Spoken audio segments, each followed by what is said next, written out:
जिथे भावनिक आपली आहे इन्व्हॉल्वमेंट, म्हणजे आता एखाद्या घरामध्ये जर असं निधन झालं, तर त्या घरात स्वयंपाक करत नाहीत बघा. मग बाकीचे लोकं आणून देतात.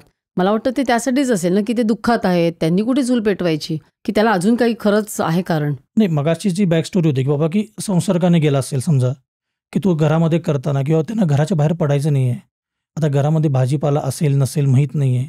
बरं, घरामध्ये सगळं दूषित वातावरण आहे. मग हे सगळं तुम्ही शिजवताना ते जे एनर्जीज आहेत ते तुमच्या अन्नात जाणार आहेत. अन्नातून ते तुमच्या सगळ्यांमध्ये पसरणार आहेत. आणि एक आधी समाज होता हो. आता फक्त जाती राहिल्यात, की आधी सगळे कोण गेलंय बघायचे.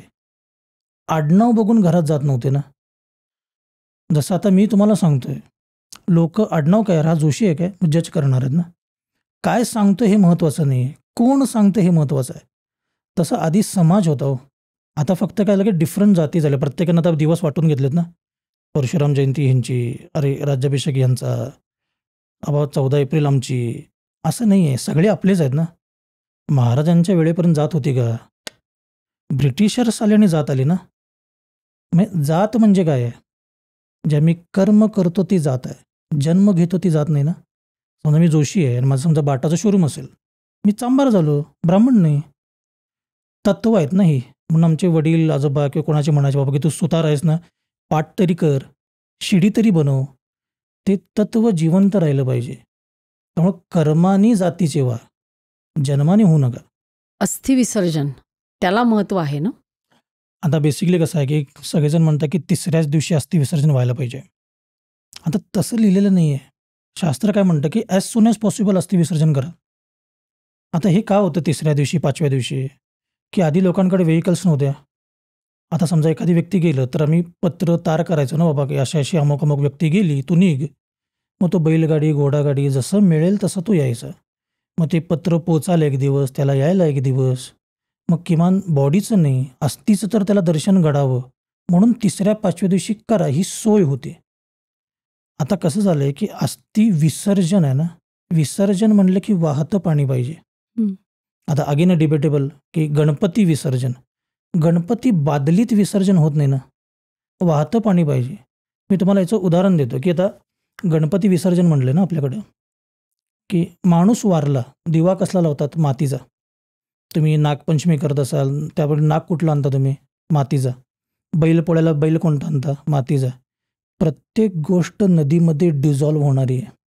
आम्हाला इतकी हौस झाली आहे की आम्ही प्लॅस्टर ऑफ पॅरिसचा दगडूशेठ करायला लागलो ना. महत्त्व छोट्याशा गणोबाला आहे. त्याच्याकडे आमचं लक्ष नसतंच आहे. महत्त्व मोठ्या गणपतीला देतो ना मी, छोट्या गणपतीला देत नाही. तोच कुंभार गणपती ज्याला म्हणतात, की ज्याला आम्ही गणोबा म्हणतो, तो नदीमध्ये सोडायचा आहे ना. मग ते वाहत्या पाण्यात सोडायचं आहे, की ते वाहत्या पाण्यामध्ये ती माती गेल्यानंतर तीच गाळ माती उद्या शेतकऱ्यांना उपयोगाला येईल. ॲक्च्युली हे तेव्हा वेळचं रिसायकल, रियूज होतं, जे की आता बदललं आहे. पण अस्थि विसर्जन जे वाहत्या पाण्यात का करायचं? की सोडलेल्या अस्थी, वाहतं पाणी आणि वरून पडणारं सनलाईट, या तिन्हीमध्ये केमिकल रिॲक्शन होऊन अस्थींचं विघटन लवकर होतं. मग आता तुम्ही मला एक विचाराल, बाबा की आळंदीला, त्र्यंबकेश्वरला गुरुजी तुम्ही बघितलं का जाऊन? कुंभच्या कुंभ वाहत आहेत. जिथं तुम्ही राहिलात, ज्या नदीचं पाणी पिलात, त्याच नदीमध्ये मिसळावं असं शास्त्र आहे. म्हणजे माझी आई काळे म्हणून मावशीला मी आई कधी म्हटलं नाही. म्हणजे मी कृष्णेचं पाणी पिऊन मोठा झालो आहे. माझ्यासाठी कृष्णाच गंगा आहे ना. त्यासाठी मला वेगळं गंगेला जायची गरज नाही, काशीला जायची गरज नाही. जिवंतपणी वडिलांना घेऊन जा ना काशीला. गेल्यावर घेऊन जाण्यात काय अर्थ आहे? पण आता हे असं, पण सध्याच्या काळात हे शक्य नाही. म्हणजे माझी एक लांबची बहीण आहे. तिने तिचे सासरे गेले तर त्यांचं अस्थि विसर्जन, ती राहते लंडनला, म्हणून तिने थेम्समध्ये केलं. मग असं चालतं?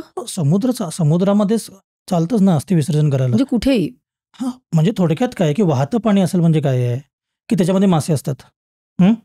भगवंताचा पहिला अवतार म्हणजे काय? मत्स्य, माशाचा. जे देवाचं ते देवाला मिळावं. म्हणून आपण दहन का करतो?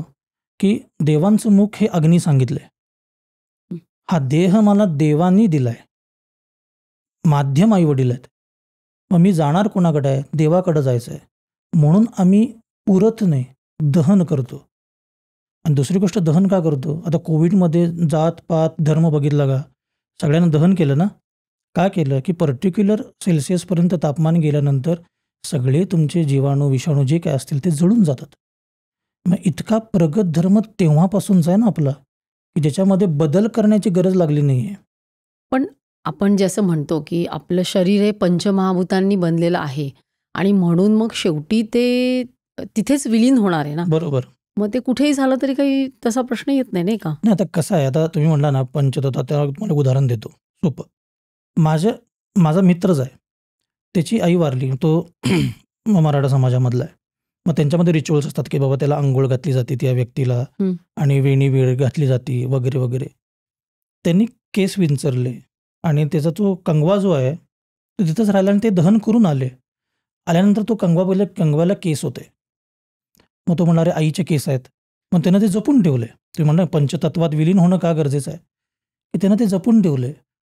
आणि दिवस सगळे माझ्याकडे झाले, सगळं झालं, आणि 15-20 दिवसानंतर त्याच्या स्वप्नामध्ये ती रोज असे उघडे केस घेऊन यायला लागली. आई? हो, म्हणजे त्याला 104 ताप आला.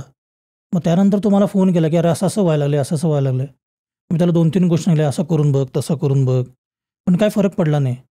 अचानक रात्री 11 वाजता मला फोन केला की अरे मी ते आईच्या केस ठेवले तरी डबीमध्ये. आता तुम्हाला माहिती आहे की छोटासा केस सुद्धा तुम्हाला DNA साठी बास आहे ना, म्हणजे त्याच्यात माझं तत्व शिल्लक राहिले ना. मग त्यानंतर जे आम्ही घाटावर जाऊन ते सगळं दहन केल्यानंतर थोड्या दिवसांनी तिची आई दिसायची बंद झाली. आता तुम्ही म्हणाल सायकोलॉजिकल आहे, पण केस ठेवणं सायकोलॉजिकल कसं असू शकेल? त्याने एक इमोशनल बॉन्डसाठी ठेवलं असेल. दिवसकर्म केल्यानंतर उलटं त्याला रिलीफ मिळाला असेल ना, की आपण आईचे दिवसकर्म केलेत. मग पुन्हा ती ओपन केस करून समोर यायची काय गरज होती? बट ती आली. अशी बरीच उदाहरणं आहेत आपल्याकडे. ही क्लिप शेवटपर्यंत बघितल्याबद्दल खूप खूप धन्यवाद. संपूर्ण एपिसोड बघण्यासाठी खाली दिलेल्या लिंकवर क्लिक करा आणि सर्व काही चॅनलला सबस्क्राईब करायला विसरू नका.